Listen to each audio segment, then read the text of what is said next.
नमस्कार दोस्तों, स्वागत है आप सबका निफ्टी के एक नए एनालिसिस में।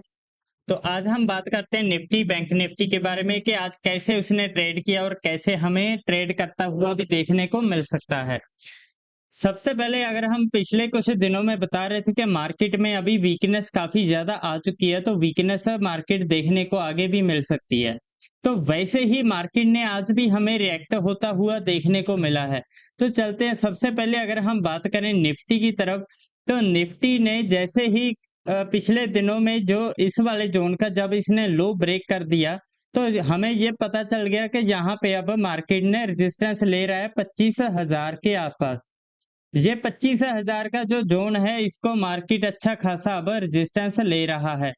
तो उसके बाद अगर हम बात करें, यहाँ पे जैसे ही अब रेजिस्टेंस बना, उसी को फिर मार्केट ने रेजिस्टेंस लेके फिर नीचे आया और कंसोलिडेशन में ही क्लोजिंग दिया। आज मार्केट ने गैप डाउन तो ओपन किया, गैप डाउन ओपन होने के बाद फिर मार्केट हल्का सा ऊपर गया रीटेस्ट करने के लिए। उसके बाद फिर से मार्केट में काफी ज्यादा हमें सेलिंग प्रेशर देखने को मिला है। जहाँ पे अगर हम पिछले कुछ दिनों का जो ट्रेड सेटअप देखें, जैसे यहाँ पे मार्केट ने इस वाले जोन पे जैसे ही ये वाला जो सपोर्टिव जोन बना हुआ था, इस वाले जोन से जैसे ही मार्केट आया था तो बाउंस बैक दे रहा था, और इस वाले जोन में जैसे ही मार्केट आया, अच्छा खासा यहाँ पे हमें फॉल देखने को मिला है।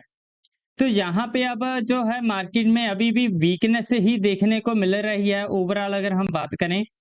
तो चलते हैं कि कल कौन से लेवल हमें देखने को मिल सकते हैं। सबसे पहले अगर हम निफ्टी की बात करें, निफ्टी की जो आज हमें क्लोजिंग होती हुई देखने को मिली है, वो हो रही है 24,680 के आसपास। तो इसी वाले जोन के अंदर ही मार्केट ने अभी क्लोजिंग होती हुई हमें देखने को मिली है। अगर कल इसी वाले जोन में, यही वाले जो जोन है, इसी में यहाँ कहीं अगर मार्केट ओपन होता है, ओपन होने के बाद अगर ऊपर जाता है, तो हमारे पास जो रेजिस्टेंस है वो यही वाला होगा, जो होगा 24,822 तक का। ये वाले हमारे पास ऊपर का टारगेट होगा। अगर इसी वाले जोन में 24,680 या 24,650 यहाँ कहीं अगर मार्केट ओपन होता है, ऊपर होने के बाद अगर अप साइड जाता है इनको ब्रेक करके, तो हमारे पास जो रेजिस्टेंस होगा वो 24,800 से लेके 24,822 है। ये वाला हमारे पास रेजिस्टेंस होगा, जो पहला टारगेट भी होगा अप साइड का। अगर कल मान लो इसी वाले जोन में ही ओपन होने के बाद, यहीं कहीं ओपन होने के बाद मार्केट डाउन साइड आता है, तो हमारे जो नेक्स्ट जो टारगेट होगा वो होगा 24,600 का। उसके नीचे होगा 24,500 का। ये वाले हमें कल टारगेट अचीव होते हुए भी देखने को मिल सकते हैं, क्योंकि ये वाला जो जोन है 24,500 का, ये एज ए अभी सपोर्टिव जोन ही बनता हुआ देखने को मिल रहा है। यहाँ पे आके मार्केट काफी हो सकता है हमें यहाँ कहीं अगर अच्छा खासा फॉल होता हुआ देखने को मिल सकता है, आज की तरह जैसे यहाँ पे भी हमें देखने को मिला। वैसे ही मार्केट में अगर कल भी वीकनेस आती है, तो यहाँ अच्छा खासा फॉल होने के बाद 24,500 के आसपास भी हमें आता हुआ देखने को मिल सकता है। 24,500 22 के आसपास या 30 के आसपास हमें आता हुआ देखने को मिल सकता है। तो वहां पे देखना होगा क्या मार्केट वहां पे कहीं सपोर्टिव जोन बनाता है या अप साइड जाता है। उसी तरह से अगर मान लो मार्केट जहां हमारे पास दोनों सिनेरियो आ गए, अगर साइडवेज ओपन होता है, ओपन होने के डाउन साइड आता है 24,500 तक आएगा, ऊपर जाता है तो 24,800 तक भी हमारे पास टारगेट जो है वो हमें देखने को मिल रहे हैं। तो अगर मान लो यहाँ से अगर निफ्टी यहाँ कहीं अगर ओपन होता है, जो काफी ज्यादा गैप डाउन खुल जाता है इस वाले जोन में जो है 24, अगर कल मार्केट जहां कहीं खुलता है 24,600 के आसपास, 600 या फिर 24,550 इस वाले जोन में ओपन होता है, ओपन होने के बाद हमें एक अप साइड का मोमेंटम देखने को मिल सकता है, जो हमारे पास रेजिस्टेंस होगा ये वाला 24,680। हाँ, आज का जो क्लोजिंग है और उसके ऊपर जाएगा 24,800। ये वाले हमारे पास है दो रेजिस्टेंस देखने को मिल सकते हैं। अगर मार्केट 24,600 और 24,530 के आसपास ओपन होता है, तो अगर वहां से अप साइड जाता है तभी हमारे पास ये वाले सिनेरियो आएंगे।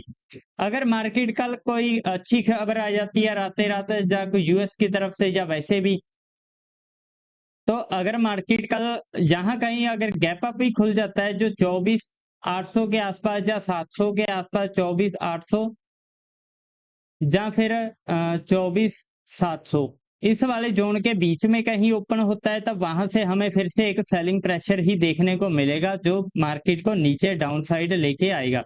ओवरऑल अगर हम बात करें तो निफ्टी में ऊपर की साइड जो अभी भी रेजिस्टेंस हमारे पास है वो दो रेजिस्टेंस आ चुके हैं। जो सबसे बड़ा वाला है वो है 25,000 का, 25,000 पे भी रेजिस्टेंस है और 24,800 ये वाला हमारे पास अब रेजिस्टेंस बन चुका है।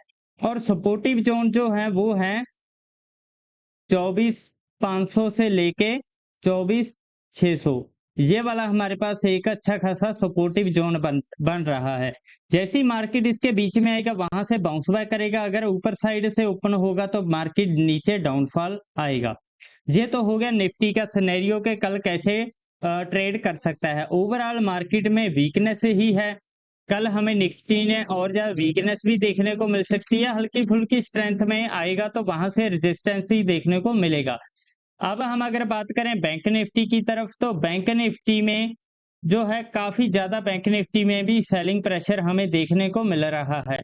तो बैंक निफ्टी का जो एक मेजर सपोर्टर बना हुआ था इस वाले जोन का जो था 56,200 का, ये वाला जो सपोर्टिव रेंज था उसको ब्रेक करके मार्केट ने अब 56,000 तक के टारगेट को अचीव किया है। तो बैंक निफ्टी ओवरऑल अगर हम बात करें तो यहाँ पे सपोर्टिव जोन पे ही क्लोजिंग दिया है इसने, सेम एज बैंक निफ्टी में भी सपोर्टिव जोन पे ही क्लोजिंग दिया और निफ्टी बैंक ने भी आज सपोर्टिव जोन पे ही क्लोजिंग दिया है जो है ये वाला 56,000 का। उसके नीचे अगर मार्केट जहां से बैंक निफ्टी इसी वाले जोन में ओपन होता है, ओपन होने के बाद अगर अप साइड जाता है तो हमारे पास जो टारगेट है वो है 56,430 का, ये वाला हमारे पास ऊपर का रेजिस्टेंस हमें देखने को मिलेगा। और ऊपर जो है हमारे पास एक ये वाला भी रेजिस्टेंस जोन अभी हमें देखने को मिल रहा है जहां से इसने सपोर्ट लिया था सबसे पहले। अगर मान लो मार्केट इसी वाले जोन में ओपन होता है, ओपन होने के बाद अगर अप साइड जाता है तो हमारे पास पहला टारगेट ये वाला होगा जो होगा 56,300, 56,300 और ऊपर का जो हमारे पास रेजिस्टेंस है वो है 56,500 का। हमारे पास रेजिस्टेंस है कि वहां से ऊपर मार्केट नहीं जा पाएगा। अगर जहां साइडवेज ओपन होने के बाद ऊपर जाता है तो 56,300 के तक ही जा पाएगा। वहां से हमें फिर से एक सेलिंग प्रेशर देखने को मिल सकता है जो मार्केट को 56,000 तक लेके आ सकता है, क्योंकि 56,000 पे काफी ज्यादा सपोर्ट ही बना हुआ है। तो इसलिए ये वाला सिनेरियो मार्केट में काफी ज्यादा अभी वर्क कर रहे हैं। अगर मान लो मार्केट ने यहाँ कहीं गैप डाउन खुल जाता है, जो खुल जाता है यहाँ कहीं 55,800 के आसपास, तो अगर मान लो मार्केट ने 56,000 को ब्रेक भी कर दिया, जहां कहीं ब्रेक होने का अगर डाउन साइड आता है तो हमारे पास 55,800 तक के लेवल भी अचीव होते हुए देखने को मिल सकते हैं। ऊपर की तरफ हमारे पास 56,300 है, नीचे की तरफ हमारे पास 55,800 है। अगर मान लो मार्केट जहां कहीं गैप अप खुल जाता है 56,300 के आसपास, तो वहां से हमें रेजिस्टेंस पॉइंट ही देखना पड़ेगा। जैसे ही मार्केट वहां से कोई रिजेक्शन कैंडल बना रहा है, जैसी रिजेक्शन कैंडल बनेगी तो मार्केट में एक डाउन साइड का सिनेरियो बनेगा जो मार्केट को 56,000 तक लेके आएगा। उसके बाद अगर काफी ज्यादा गैप डाउन खुल जाता है 55,800 के आसपास या 55,900 के आसपास, वहां से अगर हम देखेंगे अप साइड की कोई कैंडल बनती है या अप साइड का सिनेरियो बनता है तभी हम बाय अप साइड देखेंगे। अदरवाइज हमारे पास जो है डाउन साइड का ही सिनेरियो फिर हम क्रिएट करेंगे जो 55,500 तक के टारगेट भी अचीव हो सकते हैं। तो ओवरऑल अगर हम बात करें तो निफ्टी बैंक में भी अभी हमें काफी ज्यादा वीकनेस ही देखने को मिल रही है। यहाँ पे अगर हम बात करें निफ्टी बैंक के सिनेरियो में, तो जैसे ही मार्केट ने जैसे इस वाले जोन पे जब ये था तो बार बार रेजिस्टेंस ले रहा था, क्योंकि यहाँ से काफी ज्यादा स्ट्रॉन्ग रेजिस्टेंस बना, रेजिस्टेंस लेने के बाद जब इसको नहीं सपोर्ट कर पाया, रेजिस्टेंस को नहीं तोड़ पाया, तो उसके बाद मार्केट ने यहाँ पे इसको अच्छा खासा ब्रेकडाउन देके फिर काफी टाइम इसी वाले जोन में कंसोलिडेशन किया। कंसोलिडेशन देने के बाद वीकनेस में आ चुका है।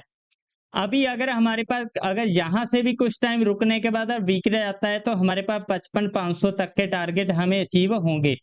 सेम सिनेरियो अगर हम निफ्टी में बात करें तो निफ्टी में भी अगर यही वाला जो हमारा एक लेवल था, तो सबसे पहले जो बड़े वाला जो हमारे पास लेवल था वो यही था जो था 25,600 पे काफी ज्यादा रेजिस्टेंस लेने के बाद मार्केट में ब्रेकडाउन आया। ब्रेकडाउन आने के बाद वहां से हमें जो एक सिनेरियो देखने को मिला वो था 25,255। इस वाले जोन को अभी मार्केट ने ब्रेक नहीं करके ऊपर ना नहीं जा पाया, तो अच्छा खासा फॉल देखने को मिला। वहां से हमें अच्छा खासा रेजिस्टेंस भी देखने को मिला। यहाँ से जैसे ही यहाँ से हमें रेजिस्टेंस देखने को मिला, मार्केट ने अच्छा खासा फॉल हमें देखने को मिला, जो कि सपोर्टिव जोन को भी यहाँ पे सपोर्ट नहीं कर पाया। तो क्योंकि आईटी सेक्टर काफी ज्यादा वीक हो चुका है, इस वजह से मार्केट ने हमें काफी ज्यादा जो है सेलिंग का सिनेरियो ही देखने को मिल रहा है, क्योंकि आईटी सेक्टर के क्वार्टरली रिजल्ट वो भी अच्छे नहीं आ रहे। दूसरा क्या है कि यूएस की तरफ से भी खराब न्यूज़ ही आ रही है आईटी के लिए, उस वजह से काफ़ी ज़्यादा सेलिंग प्रेशर हमें देखने को मिला है।